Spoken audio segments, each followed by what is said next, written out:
Welcome to the Jali podcast. I'm your host, Melyssa Barrett. This podcast is for those who are interested in the conversation around equity, diversity, and inclusion. Each week, I'll be interviewing a guest who has something special to share or is actively part of building solutions in the space. Let's get started.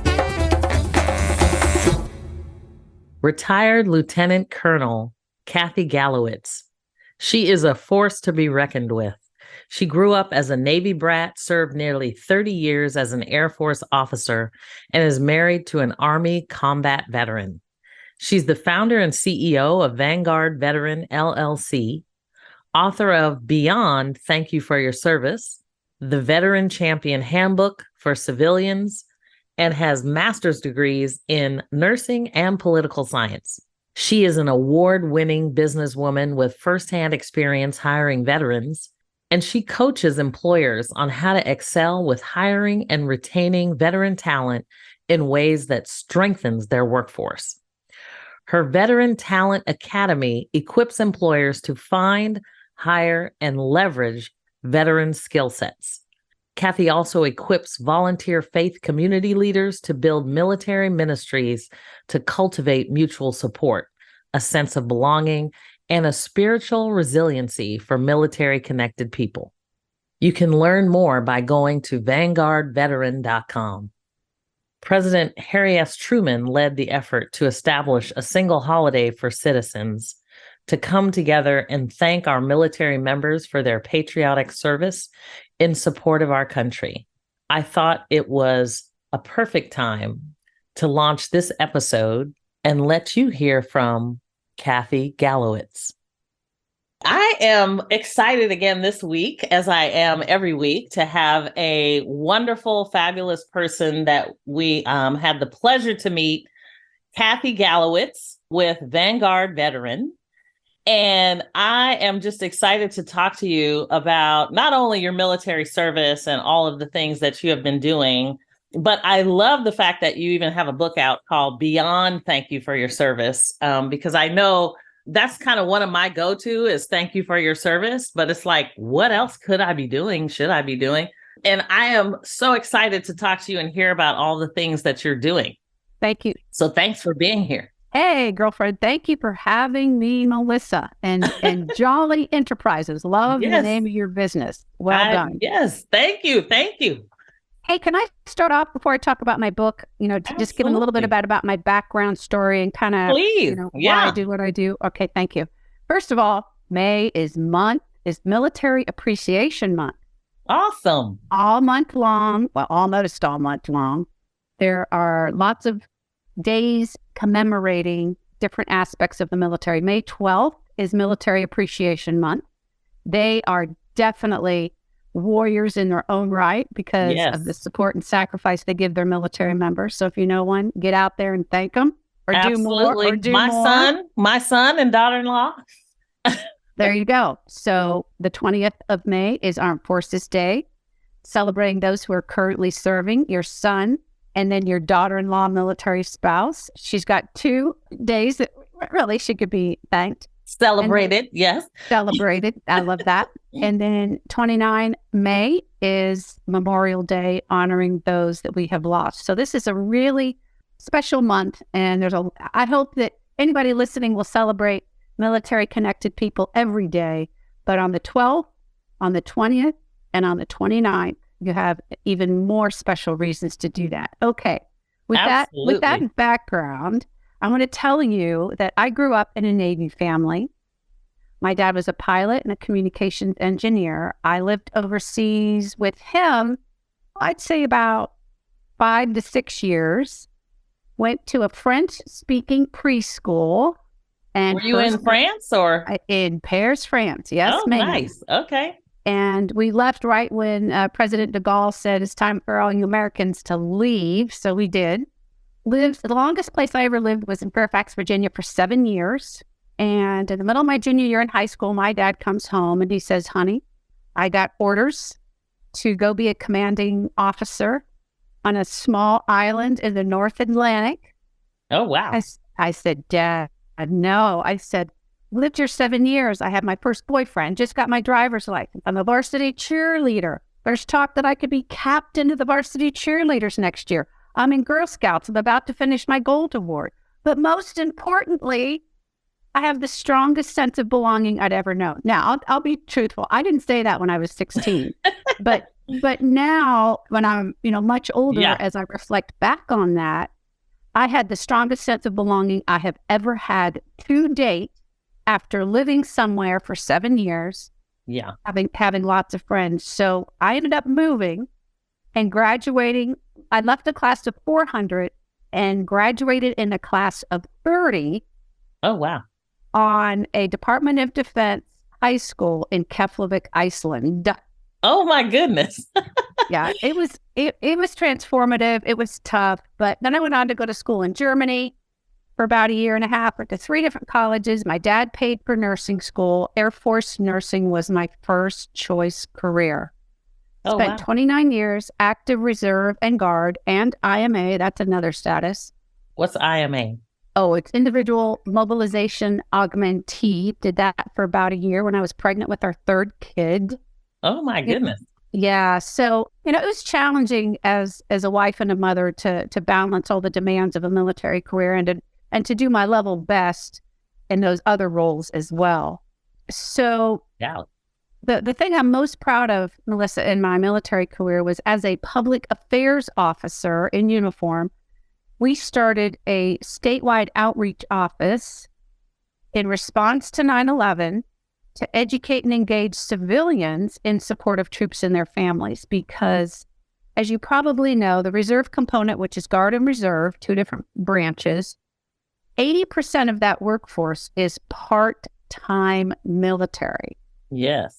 I was part-time military, but the lion's share of my career, I was full-time Guard. Okay, that's about 20% of us. But if 80% of us are part-time military, that means that they have a civilian employer where they, that's how they get their bills paid. And that's really important. Yes. And or they're going to college and getting, potentially, college tuition reimbursement.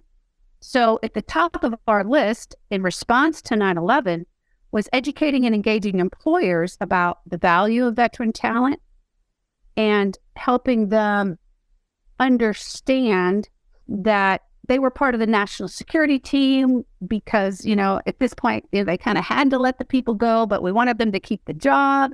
And so we were building relationships. And then in 2009, I had the opportunity to, make this statewide. It went from a base to the entire state. And what we did was really try to help employers develop best practices for hiring veterans. Yeah. And this was in response to something like an 11% unemployment rate for veterans. And then, the hero on the stage really is the U.S. Chamber of Commerce and Hiring Our Heroes.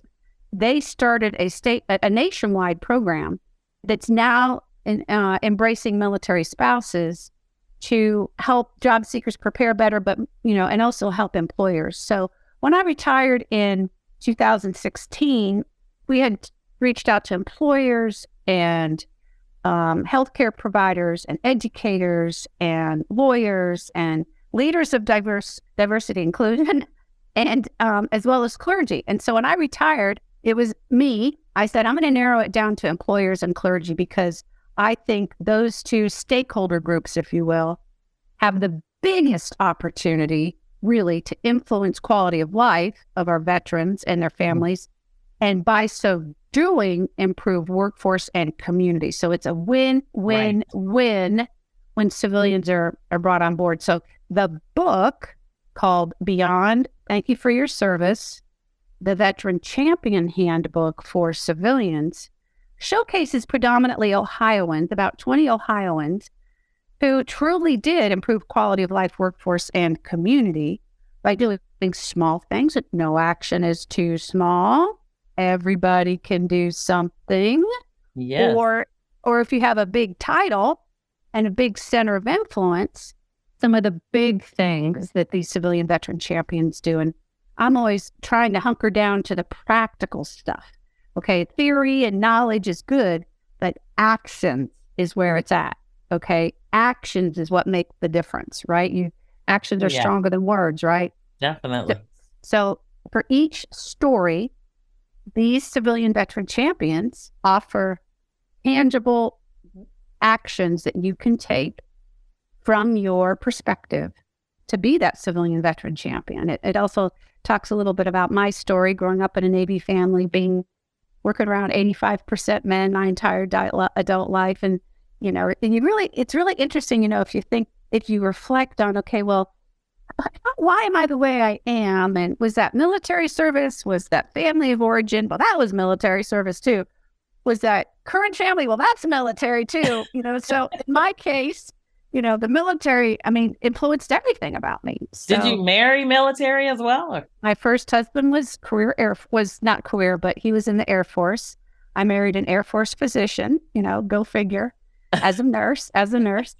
And now I am married to a career active Army soldier with 4 combat tours. Oh, wow. Yes. I have a lens.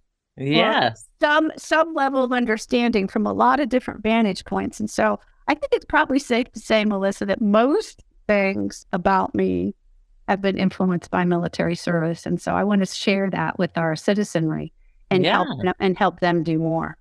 So, and I know you talk a lot about kind of, corporations and clergy really understanding the value of our veterans. There you go. So, and I know you've done a lot in recruiting as well, to make sure that veterans and their wives have the opportunity to be hired and employed. Are there specific things that maybe you can highlight in terms of, like what are some tips and tools that people might want to think about? Okay, I'd like to offer tips and tools to the business community, to civilian employers, to help them excel with veteran hiring and retention. Okay. First of all, there's an incredible return on investment. All right. Absolutely. Research over and over shows show up to work on time, are mission focused, productive, loyal, tech savvy, know how to work in chaotic times or manage risk. The Society of Human Resource Management captures a lot of that information, as does the Institute of Veterans and Military Families. So that's a civilian reference and that's more of a military reference. So it's got to be good, right? But I highly encourage anyone who's listening, who's involved in talent attraction, hiring managers, HR professionals, DE&I, right? Yeah. Work to attract this talent to your company and learn about military culture so that you can be more sensitive, culturally aware, which is what we all want in the DE&I world. We want that generally in life and country, or at least we should, right? Absolutely. And when really only 3 out of 10 of us in our society are even eligible for military service because of things like ability to pass the tests, the intellectual tests, ability to pass the physical fitness tests, health restrictions, legal restrictions. You really are dealing with certainly a very highly motivated group, but a special group of people who have the I want to say oomph or desire, will, capability to do the tough stuff, especially people who've been to combat. I haven't done that. I haven't been in harm's way. I'm just so grateful for those really unique and incredible people who can do that. Yeah.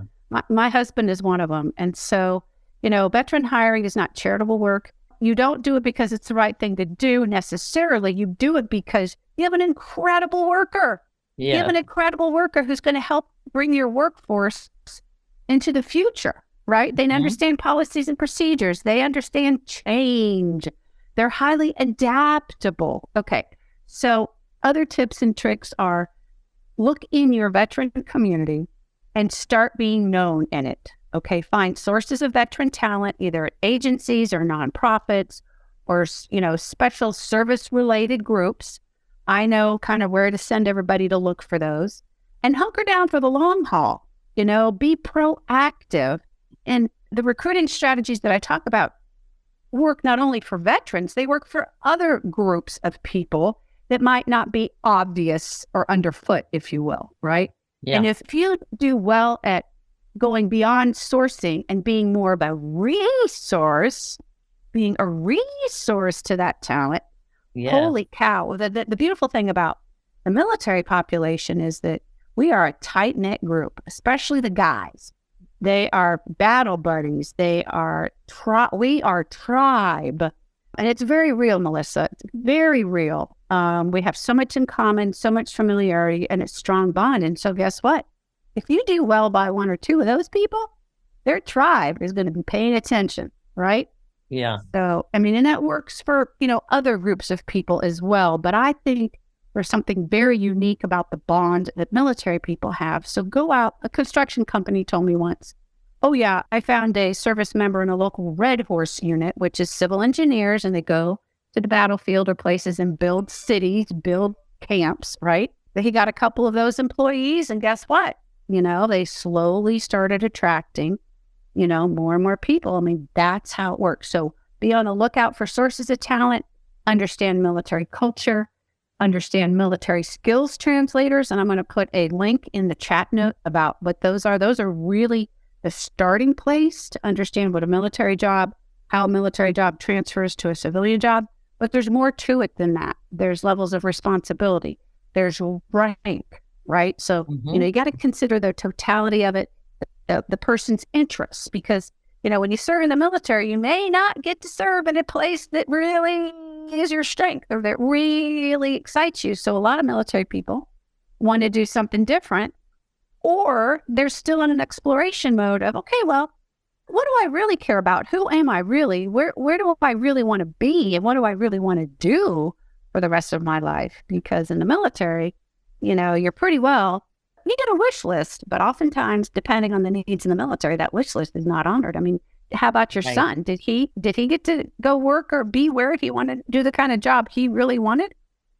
He started out in the Guard, and then now he's active duty military up in Portland and doing, a lot in training and kind of all sorts of training, whether it be diversity, equity, and inclusion or otherwise. Is that what he wanted to do? Did he want to be a trainer, or did he want to do something else? He's one of those people. I think he started out wanting to be like a translator and, and because he's really good with language. Nice. But this kid is good in everything. So good for him. He could really kind of do whatever. Okay. So let's talk. What's your son's name? Paul. Paul. Good for you, Paul. Sounds like a bright kid. Thank you for your service. Right on. So let's talk about Paul. Paul's good at stuff. He's got a lot of interests. He sounds like a bright guy, right? Okay. So let's say, he serves for 4 years. He's living in Oregon. Yep. And you're in California. Okay. So right. Paul, after 4 or 6 years, decides, I want to try something different. Maybe I want to get out of the military. So Paul can either stay in Portland. He can, take a job anywhere else that, and he's looking for a great opportunity. Or he say, I miss my mom. Honestly, good thing. I want to come back home and be near my family, right? Well, no matter where he goes, in that scenario, he has lost his tribe, okay? He has lost his network. He may come home and you may have longstanding relationships that you can parlay to help him look for a job. But more often than not, as you know, as life goes, after 4 to 6 years, you move home, your friends are different. Your friends have new friends. You're different from your other friends. And so you're really starting from scratch. The other thing that, that's the social support piece. The other thing that's really interesting is I can relate with Paul in that, I have a lot of interests. I like to do a lot of things, and I've had some good success. And I think I had like 17 different jobs in 6 different industries. Okay, well, that proves that you can perform. That proves that you can adapt. But where is your sweet spot? Yes. What really makes you tick? And when you figure that out, oh my gosh, the satisfaction, the joy, the matching, your life is just like, on fire. Thank you. Well put. And so there's a lot to that last piece. Yes. There's a lot to that last piece for anybody. I'm a leadership development coach from the John Maxwell team. And oh my, there's so much to to personal growth. There's so much to becoming who you are. There's so much to understanding really what you're all about. And that's a lifelong journey. And Absolutely. so it's not just military people, but, you know, military people are potentially searching for their next me, if you will. Yeah. And they're coming from a very different environment, highly structured, very hierarchical, very clear decision-making process, lots of trust between coworkers, more often than not, you know, a rack and stack, you know, system that, you know, your uniform is a walking resume, right? Yes. Well, in the military life, there's very little structure, you know, some decision-making, but certainly not real clear.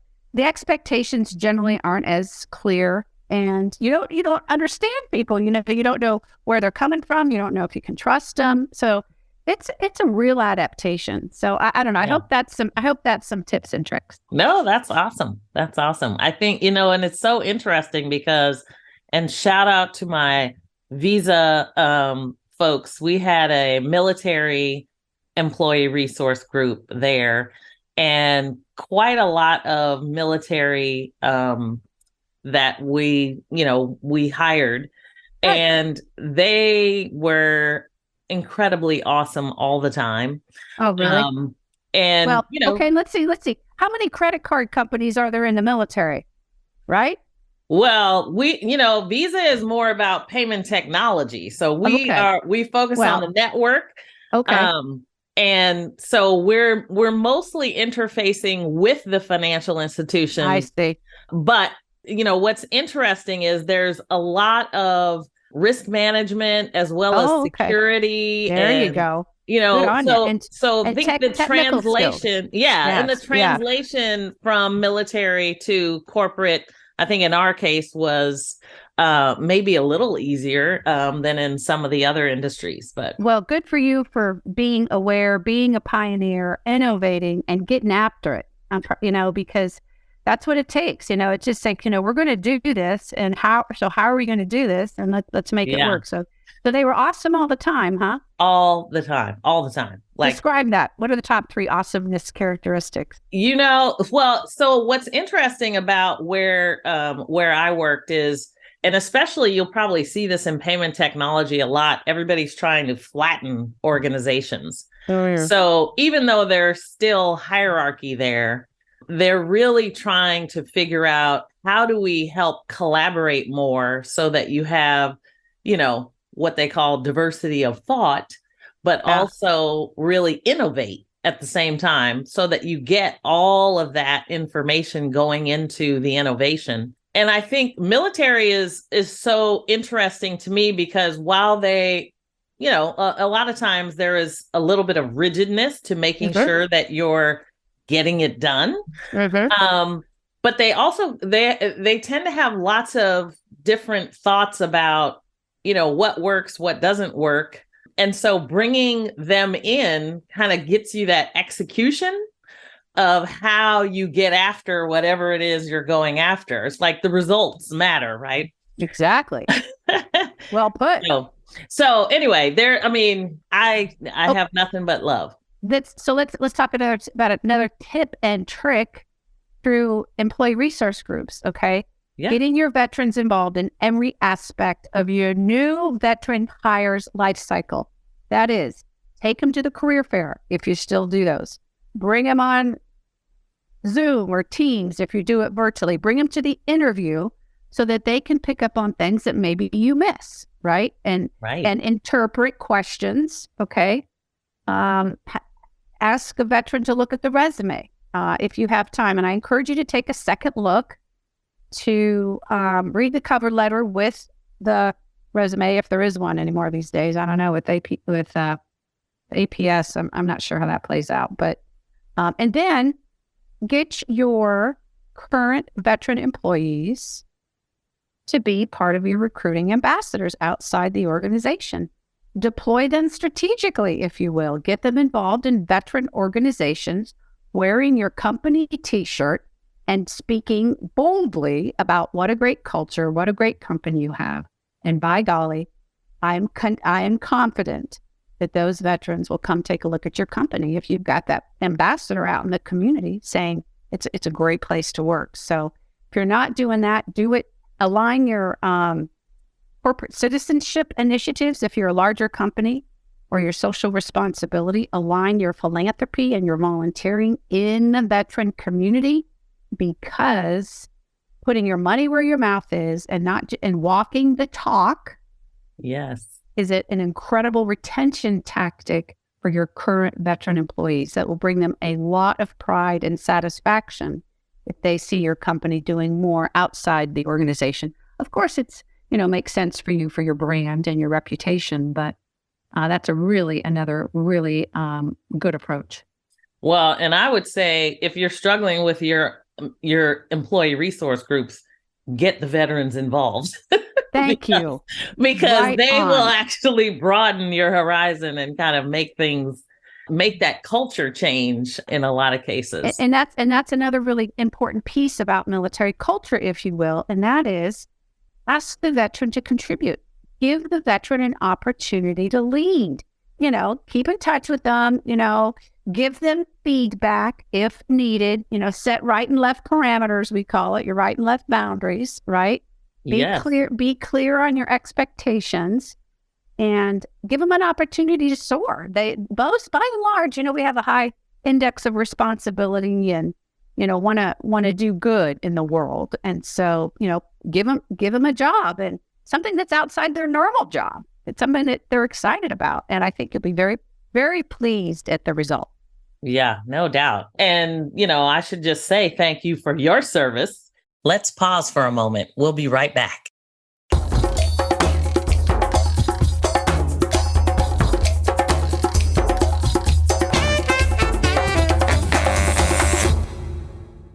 I love the fact that you have this book on Beyond Thank You for Your Service. Okay. Can you talk a little bit about veteran champions and, like in terms of being a civilian organization and trying to make sure that we cultivate veteran champions?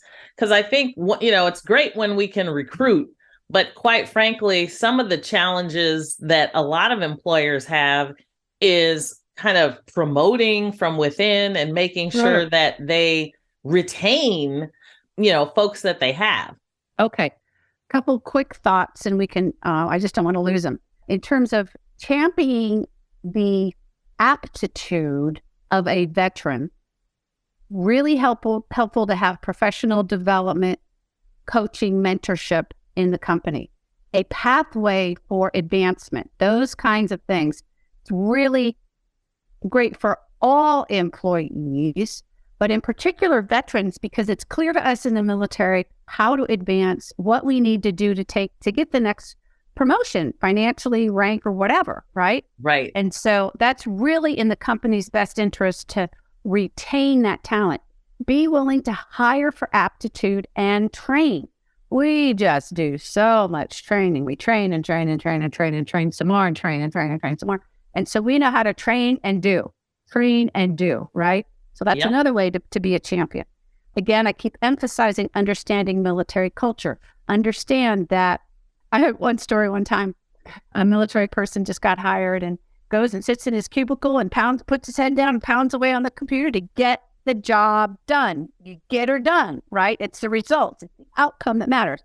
Well, he's forgetting, okay, I should probably talk to somebody once in a while. I should probably I should probably try to let people get to know me. And, I hate to do this networking thing.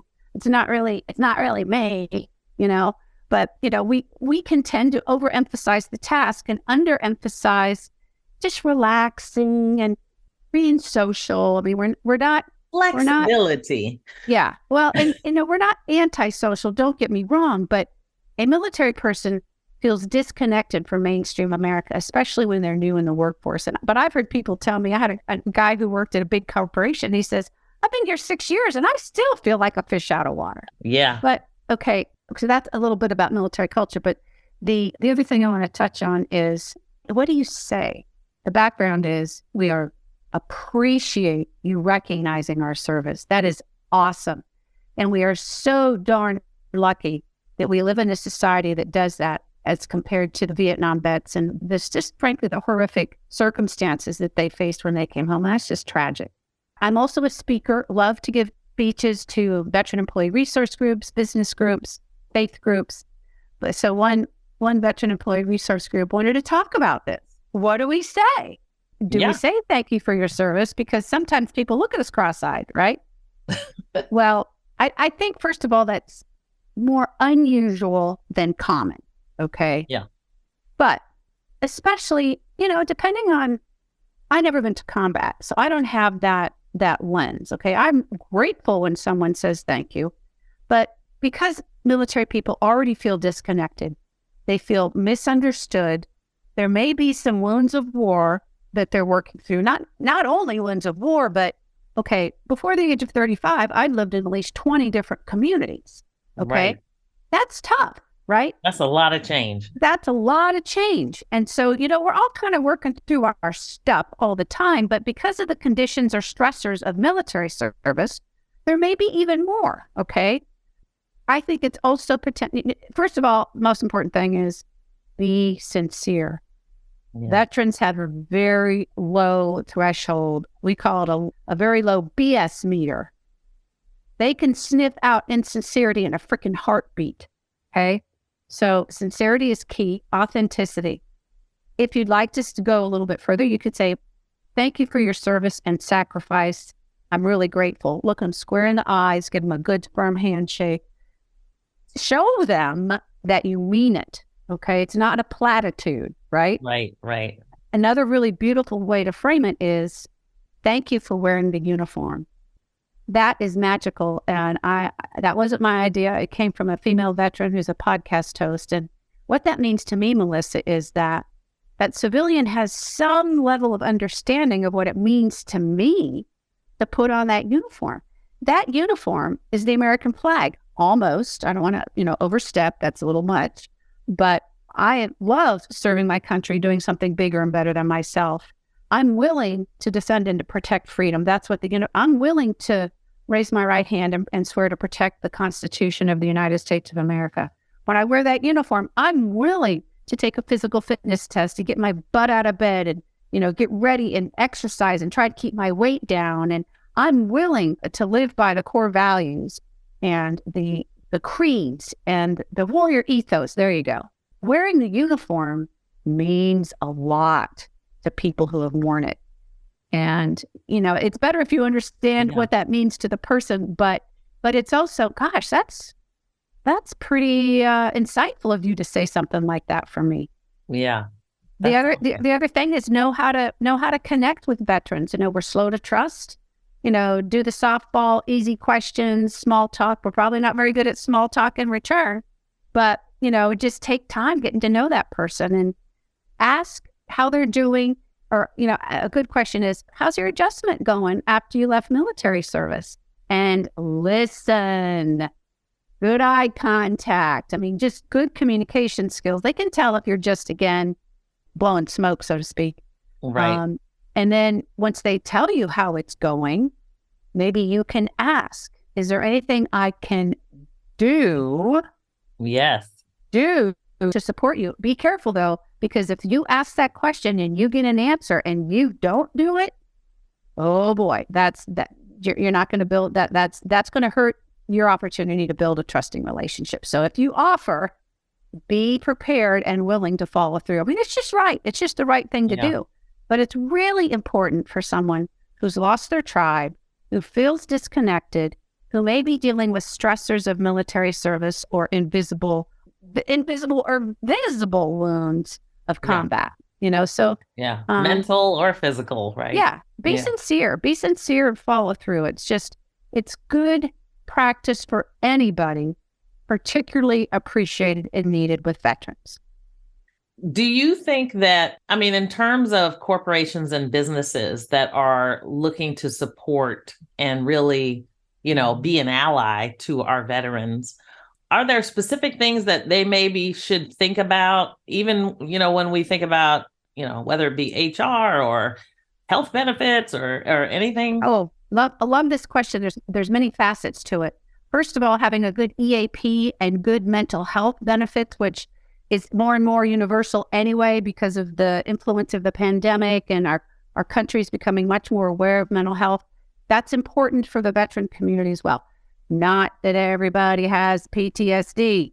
The VA Right. says that 20% of Iraq and Afghanistan veterans have PTSD. Melyssa, that means 80% do not.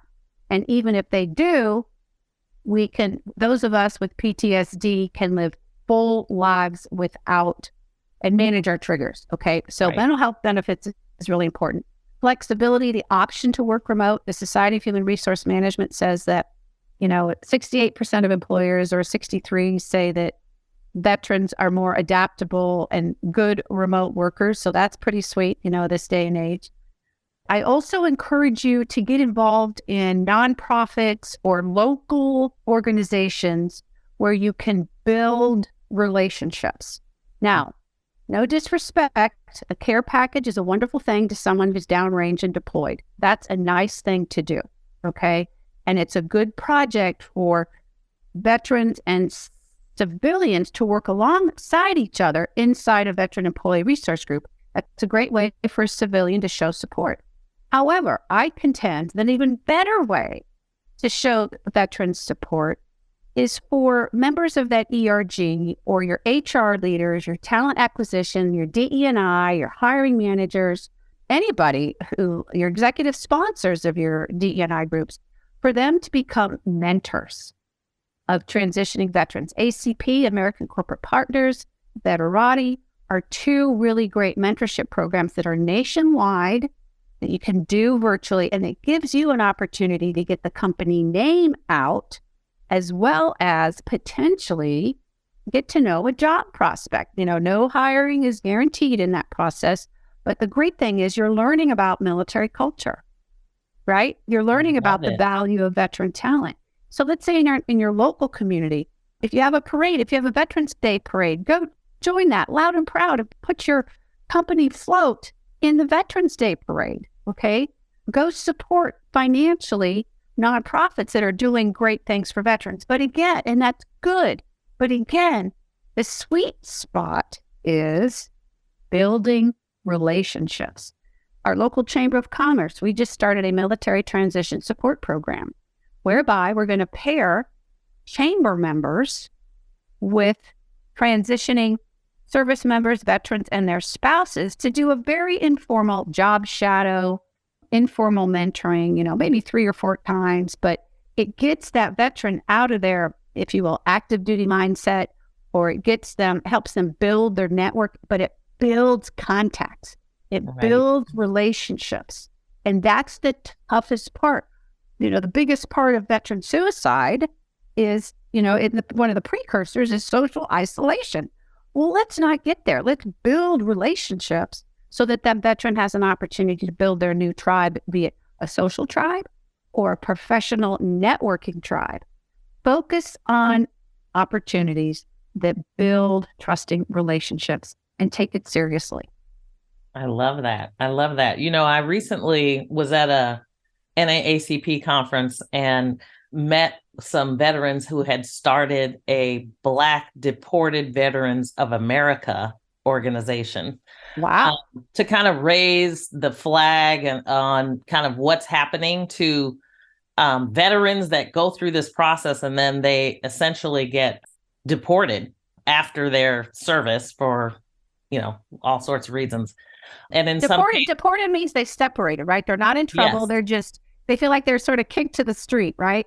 Pretty much. And in many cases, kicked to the street for kind of like not really any reason. But not because they got in trouble, but because they weren't very well prepared for their transition. Well, I don't know. We could go on. I did a whole podcast episode on it. So it's, thankfully we had somebody with a lot more knowledge than I talking about it. But it's just so interesting to me because I think there are so many things about veteran life that kind of the typical average person really doesn't get. There are so many nuances to the layers of service that you all provide. It's really incredible to learn. So I'm truly grateful that you're here. Quick anecdote. Had lunch with a friend of mine who's a civilian, and she was encouraging me to adopt a strategy in my business. And I was like, oh, that feels really, really odd. And, I don't like talking about myself. Because the military mindset is, it's not about me, it's about we. It's about us. It's about the country, right? And so that mindset is very deeply ingrained, just like the mindset of, I got to buck up and I got to get the job done. So I need to be stoic. I just need to get over myself and, not have a lot of emotions surrounding, especially if you're in combat, certainly, right? Certainly, yeah. Yeah, so that thinking, and I'll never leave anybody behind. I won't leave a fallen soldier behind. That level of responsibility and thinking, and where does my responsibility start and stop? I mean, all those things are very real, and I contend difficult to articulate. I've been trained in speaking, communication. I've done a lot of inner work. Yeah, I don't have it all figured out in no way, shape, or form, but it's hard to articulate and understand these things.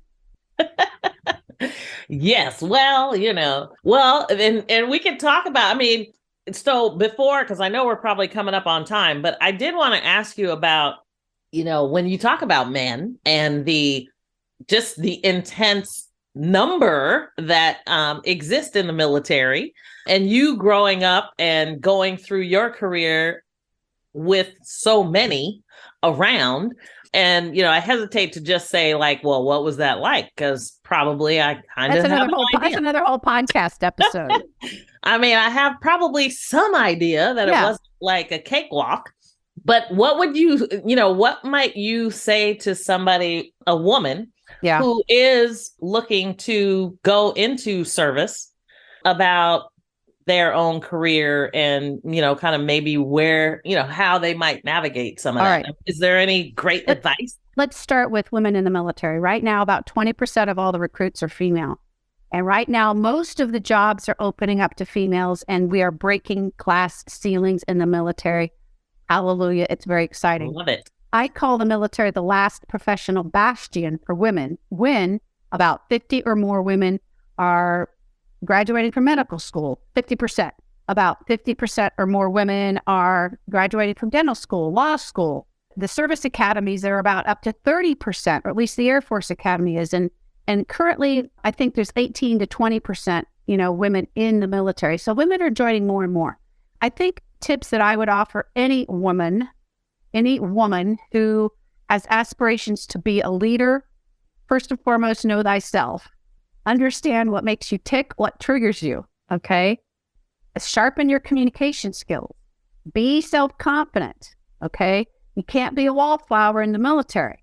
You've got to find your voice and use your voice professionally. You need to understand boundaries, okay? When you're working around 85% men and you're the only gal in the room, okay, and relationships develop between men and women, you need to understand, what are you doing to maybe draw attention that, maybe you don't want? Or, how do you be aware? How do you nip it in the bud? What do you do professionally to try to preserve the relationship? It's, I'll say it like this, you got to have your shit together. And it's not easy. It's not easy, because some of the hardest parts for me, be it working with 85% men, it was just lonely. I had a female pilot friend who, 2% of the Air Force at that time were female pilots. And she said, when the boys go to lunch,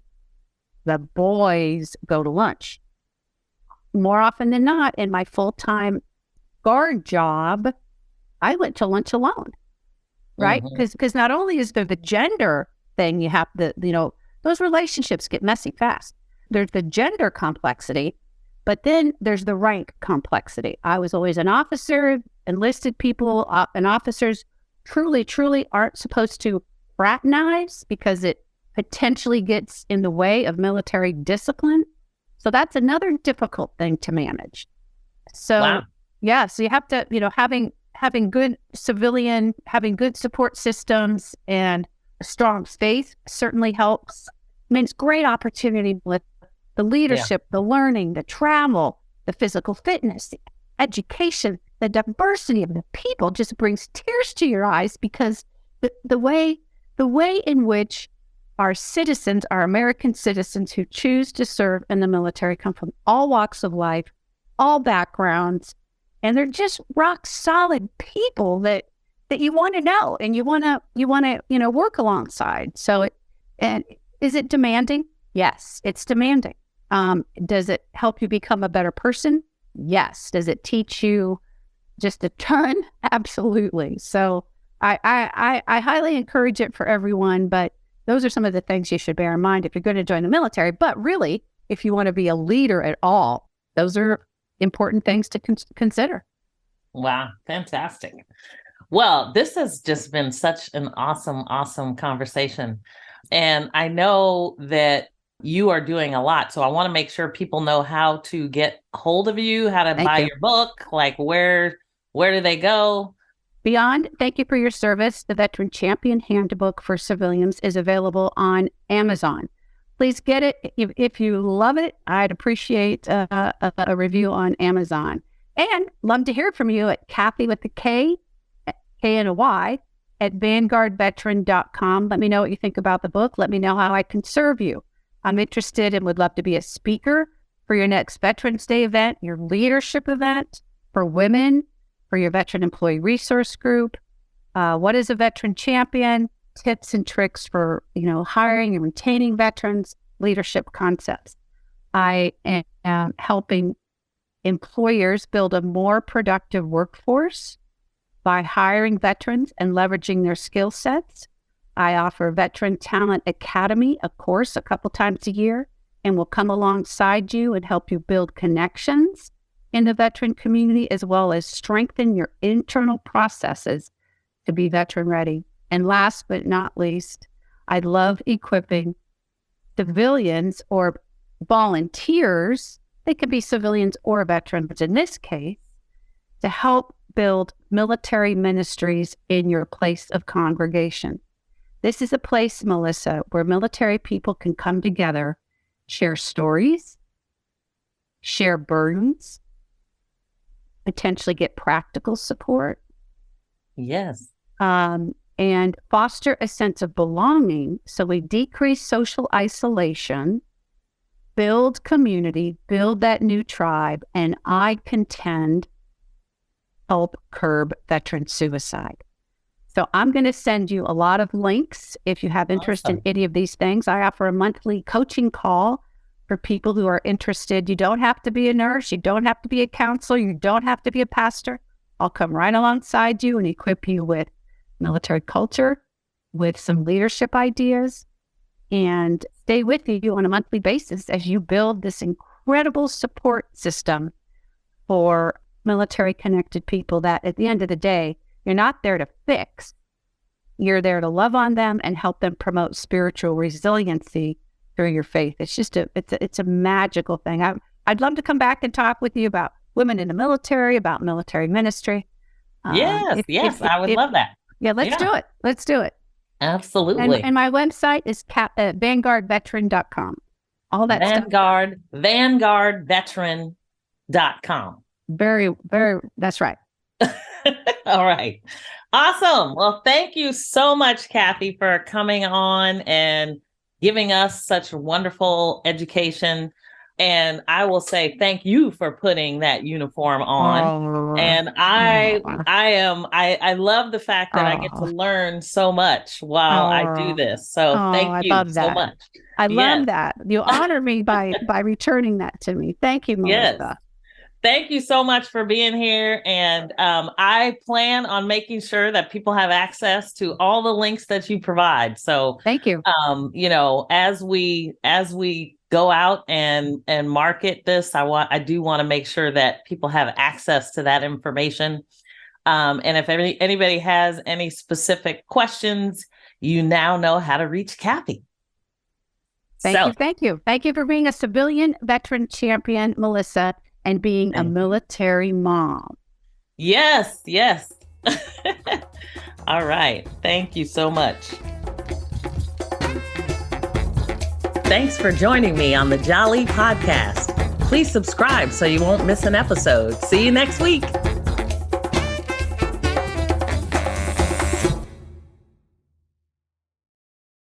This podcast is a part of the C-Suite Radio Network. For more top business podcasts, visit c-suiteradio.com.